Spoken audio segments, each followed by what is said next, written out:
Obsession, obsession, obsession. Obsession is your key to greatness. Expose yourself to more experience, not distraction, and let curiosity pull you down a rabbit hole of discovery. Once you find the thing you can't pull yourself away from, work to make it a sustainable part of your life. This is a lesson that I discovered in my childhood. I was always obsessed with finding a better way of living. Everywhere I went, I paid close attention to people's actions, and this wasn't meant to be in a judgmental way, even though when I was a teenager or a child, I'm sure that there was some judgment involved.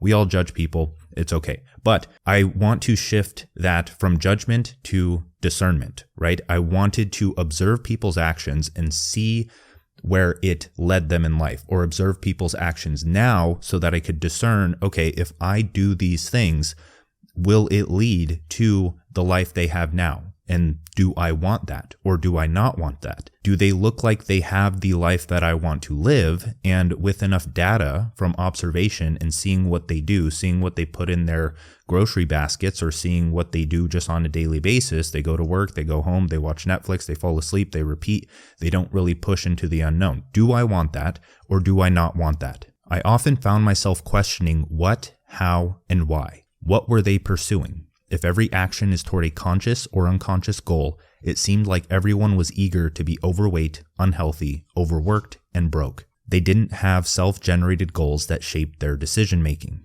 How did that person get to where they are? Why did they look that way? Was it because they picked up a 1,000-calorie dessert drink for breakfast with a sandwich that leaked grease from its wrapper? Why did they go to the same job that clearly caused them immense suffering? How did they not see the opportunity all around them, the digital world unfolding right before their eyes? A world of information and technology that they can use to learn and build in record time. Due to my questioning and observation, I had conditioned myself to believe that getting a 9-to-5 job was the bane of my existence. I believed that it was honestly the worst outcome that could happen in my life. Because it seemed like once people accepted a job offer when they were just exiting college, or when they're entering their 20s, or even in their late 20s when they start their career, it seemed like they were just doomed to a life of comfort, a majority of the time. Obviously not all of the time, but 95% plus of the time. That's what it seems like if you just observe society. They would fill their plate with never-ending responsibilities, a mortgage, spouse, and kids before they had the financial capability to truly dedicate their time and energy to those things.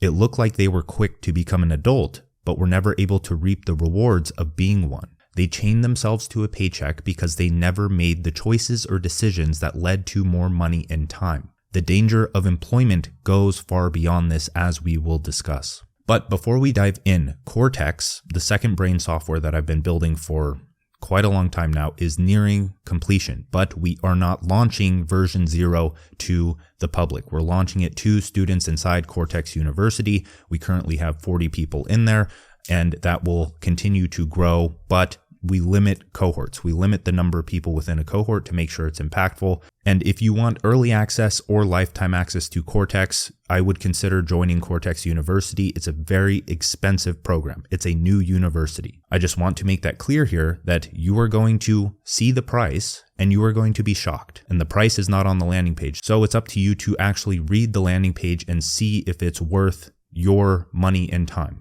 We're using this as an opportunity to build the best program that the internet has ever seen, and hopefully down the road, a year, 2 years from now, actually compete with college level programs and help people create their own career rather than be assigned one, and doing so as a synthesizer in the creator economy. So the link to that is in the description, but we need to talk about the psychology and danger of employment. So here is a graphic that I've made before. And this aligns, if you've seen my graphic on Flowed, I took that and I repurposed it to this, the psychology of employment, where you can see the white line, solid white line that is employment. When you first start out, you are increasing your skill, you're increasing the challenge that you take on, and life is fairly meaningful. It feels good to have pursued something more and take on further challenge. And you're branching into the unknown, you're learning new things, you're at your edge where meaning and fulfillment are. But with the longer you stay in a job or employment without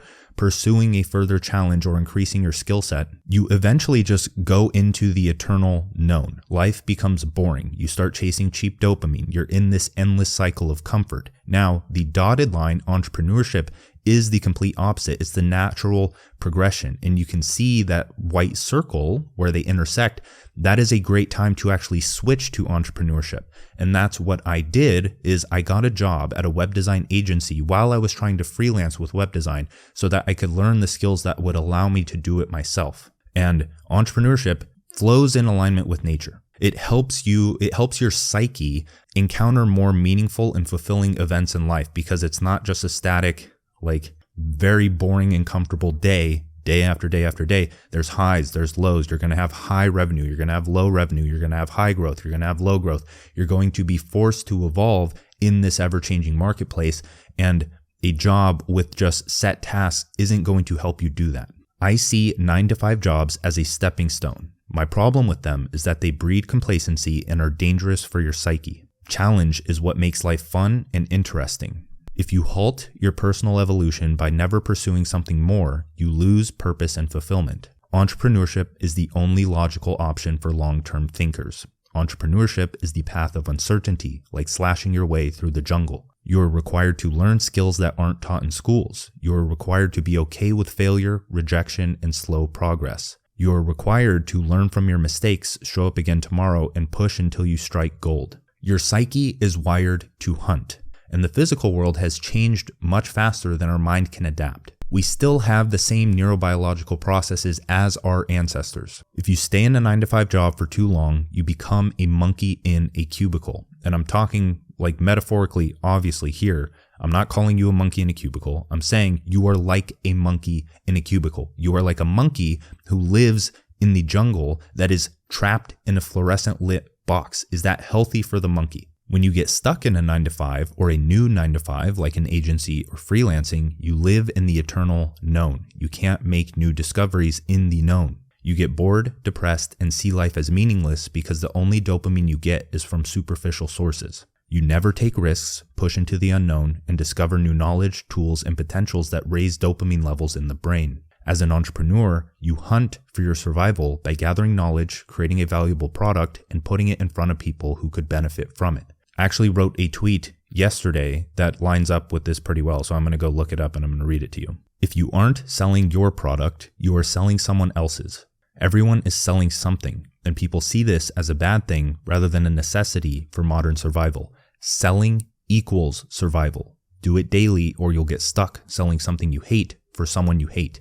One thing that people don't realize here is that when I'm talking about a product, I'm talking about anything that you communicate or exchange with someone else. When you're having a conversation with someone, your ideas are the product. You're selling them, no matter whether you think it's selling or not. Don't interpret the word selling literally here. You are reproducing the contents of your mind, because animals survive the content in their genes and humans survive the content in their consciousness. You are replicating your identity. That is how you create a self. When you have a child, you are giving them the information. They are learning. You are teaching them the information that shapes who they are. Just because you had a child doesn't mean they're going to grow up and become the person they were. They have all of these billions of bits of information shaping their self. That's what I mean by human survival is conceptual or mental. So that's what I mean when I say selling equals survival, is that we're in a competition. There's competition, there's collaboration, there's a bunch of different perspectives to go along with this,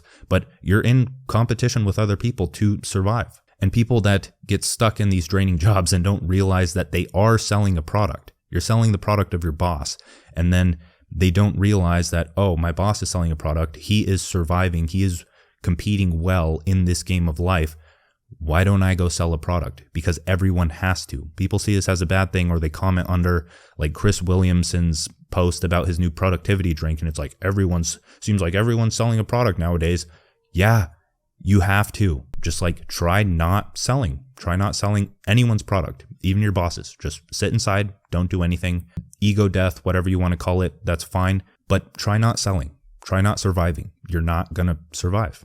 It's as simple as that. So the thing here is that we don't have to hunt for food anymore, but we have to hunt for the resources that allow us to actually get food and everything else that we need to survive. Aristotle condemned manual labor as harmful to the body and soul. The ancient Greeks saw work as a necessary part of life, but only as a means to leisure, creativity, and contemplation, as they considered them the keys to happiness. Without work, leisure loses its meaning, and vice versa. Like if you were to go on vacation for 2 weeks, towards the end of that, towards week 3, you're going to be thinking, oh, like I kind of want to get back to work. I want to get back home. I want to get back into my regular routine. There has to be that push-pull. Like retirement is such a silly concept to me of just not working anymore. Like maybe working on something you want to work on, but work and rest are both necessary parts of life. If your eternal rest it loses its meaning without work. You need the balance. You need the push, the pull. Manual work isn't always bad, but completing mindless tasks for the sake of survival or status makes you no different than a robot or animal. So now, the title of this video is The Future of Work is Play. So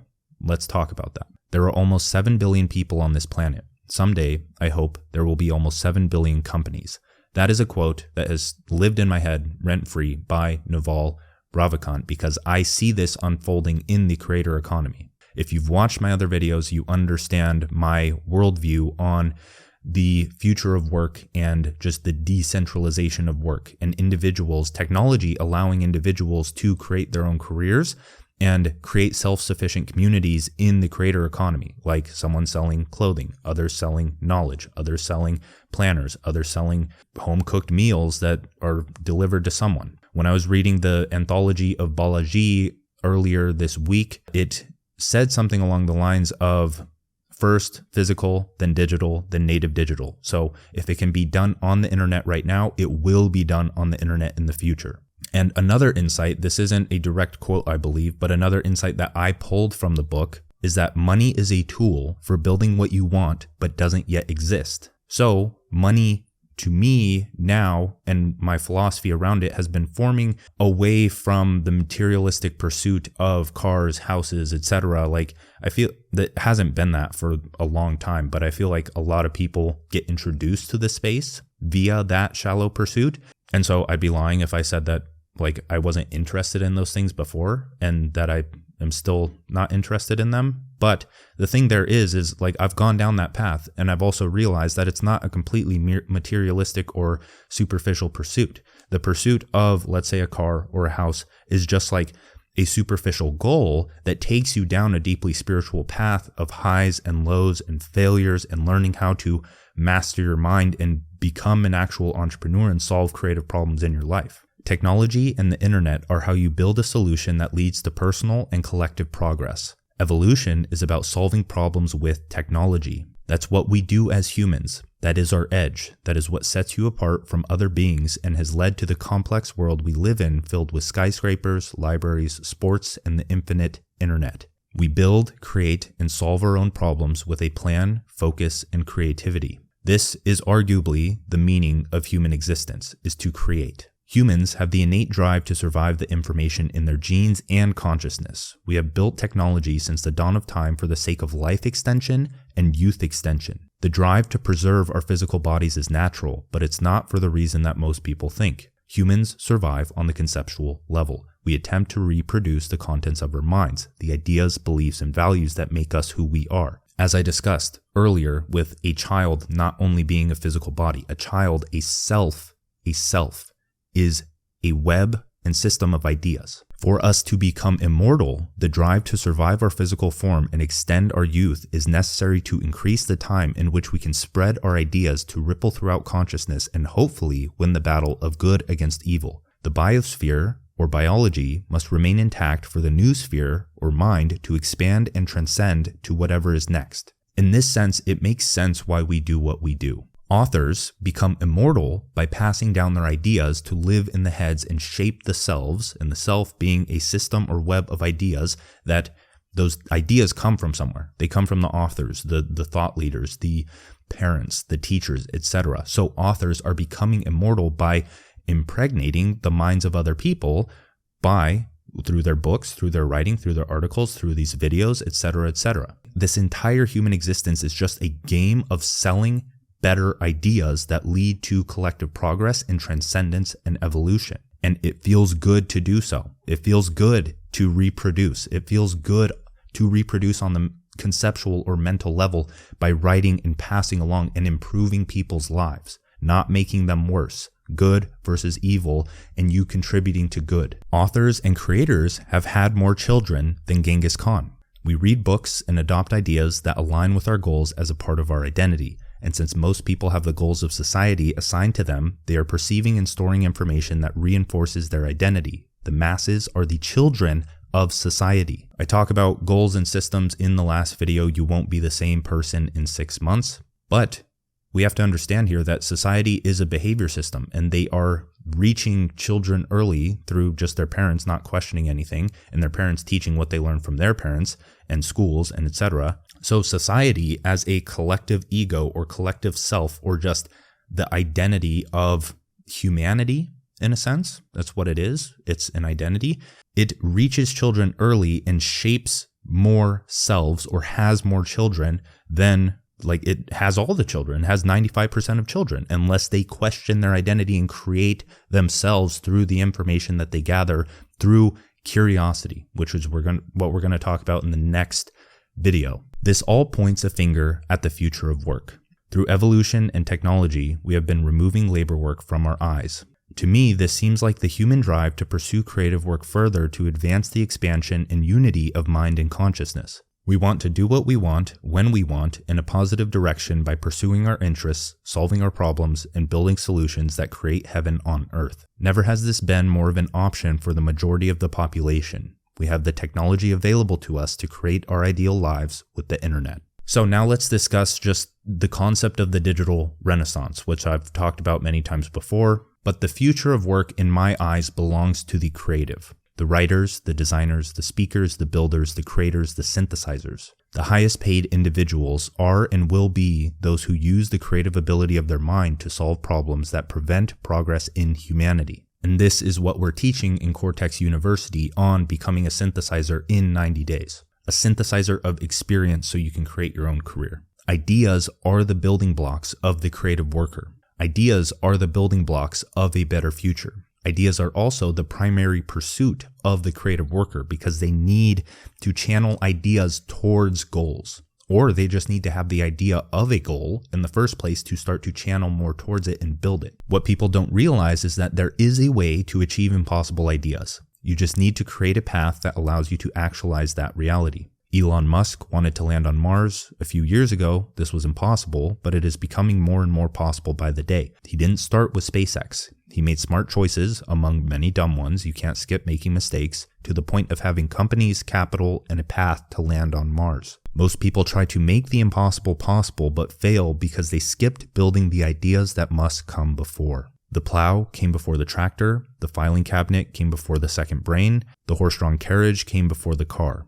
And most of the time, people didn't know that the car could have existed had they not built the other solutions that made it a possibility. That's the thing here. Another practical use case for this is that you don't know what you want in your life because you just haven't pursued anything. You haven't exposed yourself to actually be able to discover what you want in your life. You can't just sit around and think of it. You can't just sit around and do what society has been telling you to do and get trapped in this narrow path of like 0.01% of the information that you can find in reality. You have to explore your curiosity to be able to actually figure out what you want. And it's going to take time. You can't experience like 100% of reality. One, that's impossible. Two, you can't experience, let's say, 50% of reality in like your entire lifetime. So you better start exploring now so you actually have a chance, because most people, many people, one, aren't going to pursue it in the first place. Two, they aren't going to give themselves enough time to potentially find the thing that they want in life.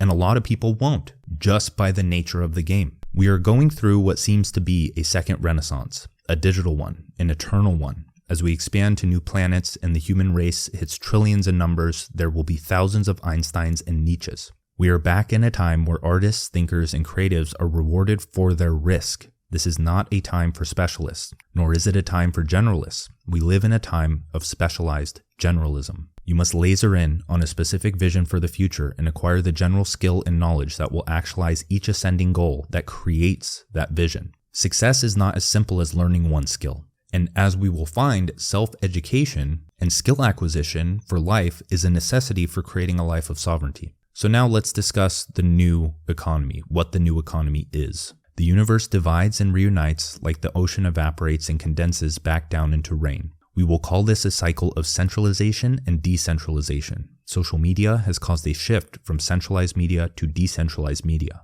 Synthesizers or creators are decentralized media companies. They compose the new public school system that is available to anyone with an internet connection. Individuals are creating new jobs, teaching new information, and creating new paths that schools and governments can't keep up with. Few people recognize the importance of social media as the new digital society. Most people still see it as a place to entertain themselves or just like a place to complete a few tasks at work. In reality, media shapes culture, society, and the economy. Media is how we learn. Media is how we get new information. Media is how we communicate the value of our businesses. Media consumes a large portion of our lives. It creates a social fabric that people rely on for civilization to operate as it does. Social media is the collective consciousness that spreads ideas that people can adopt as their identity. So, in my eyes, social media is just like society in that it creates the most children or selves in the world at this point. But the creators are what compose social media right now.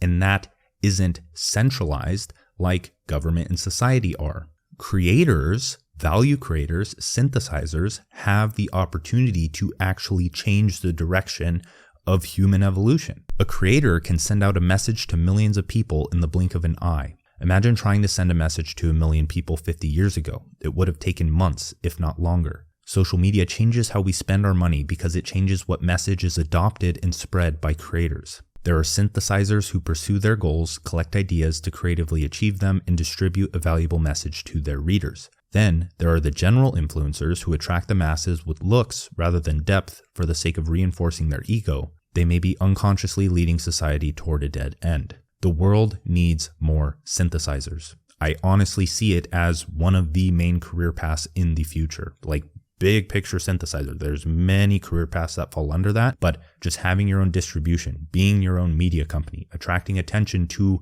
your work and being able to sell that as an individual. Again, this is why we're starting Cortex University, to hopefully be ahead of things and actually provide the best education and establish ourselves as the best option for the future of work. With automation and AI, it only makes sense that people will start to lean towards actual people more for their media fix, for their learning, the innate drive to learn. I'm not talking about entertainment or just getting a quick dopamine hit here. I'm talking about something that is actually necessary for human existence and evolution. Personal brands, creators, synthesizers, the same thing, but different nuance and impact. People who educate, entertain, and inspire according to their interest. Unless we rewrite the collective psyche, which hasn't changed much in a few hundred years, then this is inevitable. People are attracted to people, not robots. Robots have their place in decreasing labor and increasing human creativity, though. If you want to understand more of my business philosophy, go check out the One Person Business playlist or the Digital Writer playlist, or what this is going to create is the Synthesizer playlist. So watch any of those and just binge watch the episodes, because you're only getting 1% of the information within this video. There's a lot more to it. Also, a note there, don't try to you have to learn about things like consistently a lot. So go learn. Now, let's talk about how to create your own career. So here's a graphic where I see this as the future of work, or really the main big picture career path, where there's you, then you pursue your curiosities, then you go in the content or code route, or both, as we'll discuss. Then you either become an employee or you become an entrepreneur straight out of the gate. But you can also become an employee to help you gain the skills to become an entrepreneur. And you can use your money that comes from being an employee to fuel whatever it is you're doing as an entrepreneur. And then once you have a product, which you're also selling as an employee, but once you have a product, then you find distribution. You are the distribution with code and content, and that equals really as much money as you want. So that's just big picture overview, but let's actually dive into it. Curiosity leads to learning. Learning leads to obsession. Obsession leads to a life that you never thought was possible. A life filled with enjoyment, winning, and an impact on those who see the value in the path you've carved out of reality. With the rapidly evolving technology available to use, we no longer have to remain a puppet of society. We can make the conscious personal choice to use the tools that have been built for us in the new economy. We have the chance to create a career, not be assigned one. This is the career path of the future, and the direction you take with it is your choice. The first and foundational step is just self-education, not formal education. Even though that can be useful, self-education above all. A synthesizer is a digital renaissance man. They are constant self-educators. They acquire the knowledge and skill to actualize their goals. They let the goals they create, not the ones society assigned to them, be their interest compass. The future of work is based on creativity, not productivity. Creativity is using your diverse knowledge and interests to help you achieve a goal or whatever it is you are building. If you haven't learned anything outside of what you've been told to learn, you aren't an actual creative. You aren't solving creative problems. It's impossible to be an entrepreneur, or at least an entrepreneur in the future. If you're going to the same schools that teach the same thing to every single person, that's not creativity. It can be creativity, but you don't have the creative firepower that is unique interests and knowledge and skills to actually combine those into something new. You can, but when you only know what's taught in schools, you're only giving yourself potentials or options to create the same thing that may have already been created. You can't create something rare or unknown without going down a rare or unknown path. And this is less about becoming an expert in certain skills or interests. This is more about having a constant influx of information to help fuel and apply to the goals that you're achieving and the things that you're building. If you haven't started yet, you must start with the foundation: mind, body, spirit, and business. Educate yourself on how to solve the most burning, profitable problems in your own life and others. If you want to make money reasonably fast, you must solve your superficial problems and help others solve theirs. Do your part in raising the collective consciousness by helping others transcend the problems that keep them in a lower state of consciousness. Learn, build, and sell a product around fitness, relationships, mental health, or financial freedom. By pursuing these goals, your path will be unique. It's obvious that nobody's path is the same. The knowledge you acquire by achieving these goals is unique to you. Everybody's niche is self-actualization. But the reason this isn't just like common knowledge is because before the internet, people would self-actualize in public through business. The ones that are building rockets like Musk's and Bezos are in the self-actualization niche. They are taking humanity to Mars so we can expand. They are helping the self or collective or ego or identity of humanity expand.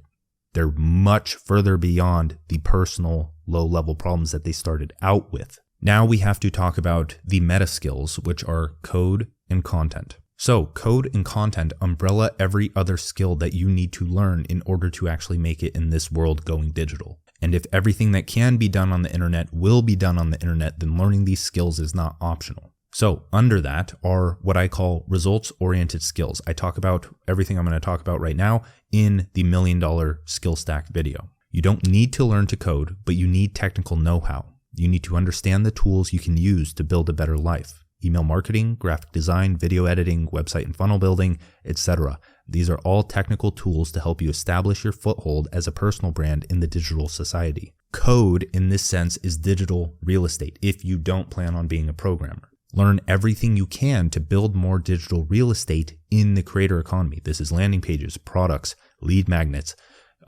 whatever hosts content, videos. Like you have to get on certain social medias. You have to put things out there. Then next is the evergreen skills. Code is the vessel for content, and content is the only way to actually get in front of people's eyes. Because there's the structure, which is code. Code is structure, content is content. Structure, in this case, is like the landing page, the email, the video, whatever it may be. The content is what people are actually seeing within that, and what is catching their attention, what is persuading them, what is making them change their behavior. Writing, speaking, marketing, and sales are the skills that provide the impactful message for your results-oriented skills. You can't just write a social post and expect it to do well. You need to understand mechanics and psychology. Marketing and sales are applied mechanics and psychology, so learn them. And then the fourth piece is just personal interests. Because right now you're learning a vast array of skills that allow you to build a business. You have to realize this is the one downside of actually doing this thing,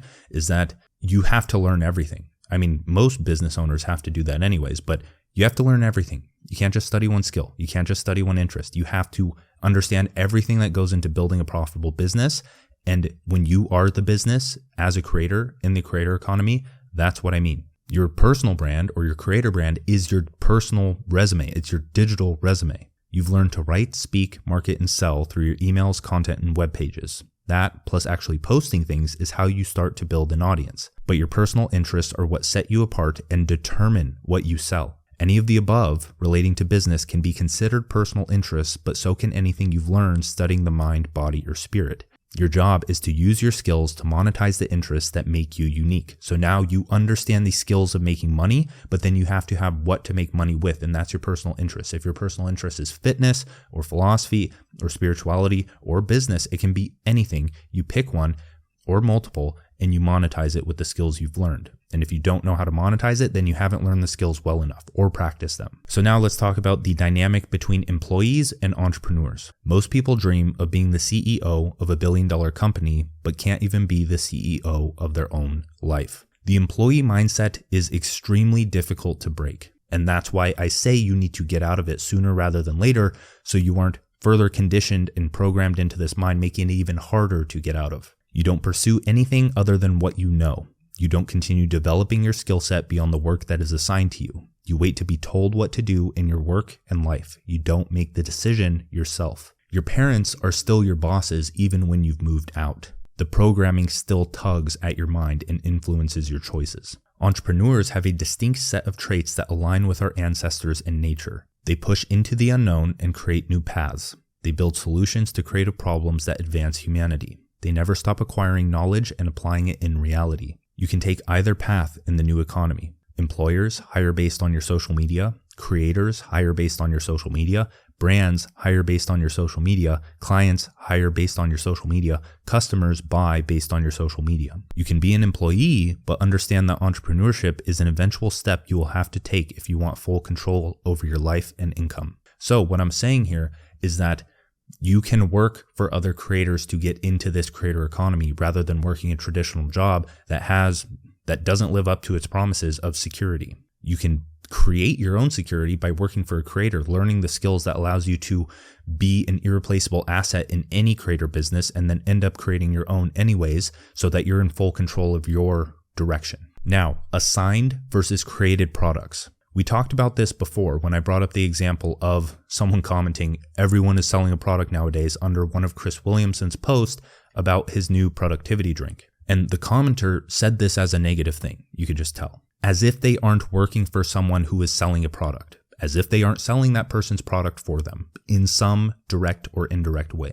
Yes, everyone has a product nowadays because it is a requirement if you don't want to be assigned a product to sell. And then people say, I don't want to sell, it's sleazy. Then you don't understand sales. You are selling me your ideas right now to reproduce and survive your narrow identity. By doing nothing, you allow people less conscious and intelligent than you to have more attention, impact, and money than you. By doing nothing, you become a puppet to society and are assigned an unconscious life to live of selling others products and never realizing it. Create a product that you would buy, use, and benefit from. That is the only shortcut in business. You belong to a niche. You have purchased products from that niche, and if you understand anything about business, you should skip 50% of the trial and error and sell what you've bought, but better. Now, we have skills. We have traffic with an audience because we built it as a creator. We have a product. We skipped the trial and error so that we actually know that it sells, but we use our personal experience and interests as the way to set it apart. Now we need to talk about distributing that product and leverage. Build distribution, then build whatever you want. That's a quote, again, that's lived in my head for like 2 to 3 years now, rent-free, by Jack Butcher. How to start a billion-dollar company.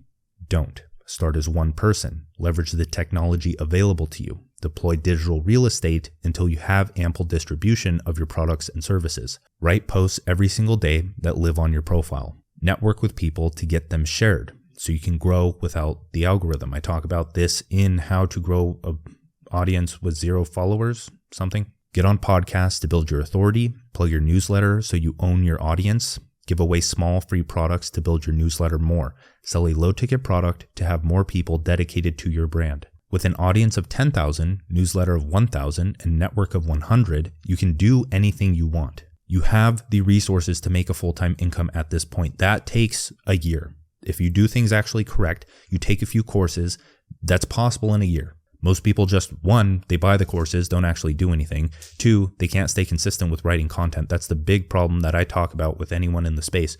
They always come to me and they're like, yeah, the biggest problem with my clients is that they just don't write content.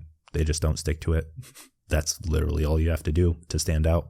But beyond that, once you're at this point, you can funnel extra cash into building whatever it is you actually want. Like if you wanted to achieve the impossible, now you're that much closer to it. If you had this grand idea of building a billion-dollar company, now you have the ever-increasing cash flow because leverage, digital world.